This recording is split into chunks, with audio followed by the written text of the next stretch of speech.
Erreur judiciaire ou juste condamnation. Le meurtrier présumé de Patricia Bouchon est rejugé à partir d'aujourd'hui en appel à Albi. Il y a 2 ans, Laurent Desjean était condamné à 20 ans de réclusion alors que le parquet général avait demandé l'acquittement, une condamnation que la famille de la victime, une joggeuse retrouvée morte près de Toulouse quelques jours après sa disparition en février 2011, espère voir confirmé.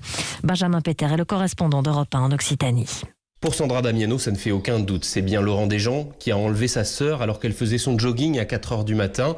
Mais elle espère que ce procès en appel lui permettra de s'expliquer sur le déroulé de cette nuit. On attend quelque chose de lui, peut-être qu'une émotion viendra, enfin de la compassion peut-être, ça serait bien. Qu'il nous dise réellement ce qui s'est passé. Nous, on a plein de questions et puis les réponses, elles viennent jamais. Et puis aussi peut-être pour le soulager lui, mais pour soulager aussi surtout les familles. Fait rare, en première instance, l'avocat général avait demandé l'acquittement, estimant qu'il n'y avait pas suffisamment d'éléments pour condamner Laurent Desjean.